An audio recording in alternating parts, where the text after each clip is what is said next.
I'm Yamaha Marine Safety Ambassador Hunter Bland, and today I want to help you guys select the right life jacket.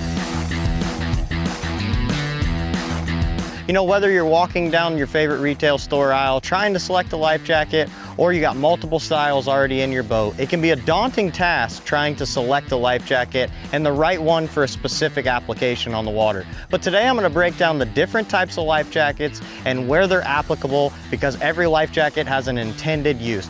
You know, there's two main types of life jackets you might see across the market. You're gonna have your standard foam, and then you're gonna have an inflatable life jacket. Now with inflatables, it becomes a lot more complex and there's more responsibilities in order to take care and upkeep these inflatables. Your foam is your tried and true method, and you'll often hear it referred to as inherently buoyant. And what that means is anytime you're in the water, this foam padding inside this life jacket allows you to be inherently buoyant or automatically float. With an inflatable, this has an inflator on the inside, and there's many different types you'll see across the market, but it has to inflate in order to provide the buoyancy you need in order to stay afloat. There's two key things you want to keep in mind when selecting an inflatable life jacket. Number one, that's the level of buoyancy. You'll see it all the way from 15.5 pounds up to 38 pounds. The number two would be selecting a life jacket that either has a hydrostatic inflator or what's called a bobbin. This one right here would be a hydrostatic model, and what that means is it's water pressure activated. So when this goes under the water about 3 to 4 inches, that's what activates it. It's the difference in pressures, and that water pressure will then set it off. This life jacket has about 28 pounds of buoyancy, which is about 1.5 times your amount of buoyancy than your standard foam life jacket.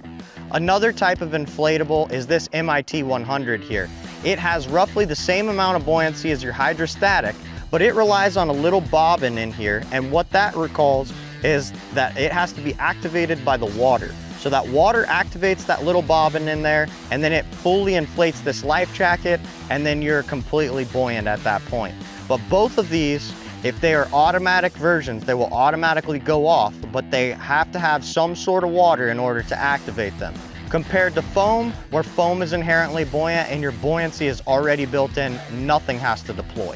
It's important that we're making sure to select a life jacket for all of our loved ones that are going to be recreating on the water. That includes our children and even our pets. There's a life jacket for everyone to make sure they have the recommended buoyancy if they were to experience an event where they fall into the water. You know, right here I have an infant life jacket. Soon this will fit my little girl, and what I notice right here is that it is rated for an infant that is less than 30 pounds. But you'll see some added key features on some of these younger children's vests, specifically infants, where they have a collar to support their head and a grab handle that you can easily grab them if they were to fall off the side of a boat or a paddleboard or something of that nature. But you want to make sure that this is always fully fastened and buttoned, and that it is secure to them at all times. Same thing with a life jacket with any of your dogs. They have a grab handle, and you want to make sure that it is fastened properly to give them the recommended amount of buoyancy and help them if they were to fall into the water. But at the end of the day, the most important thing is that you wear a life jacket anytime you're recreating on the water.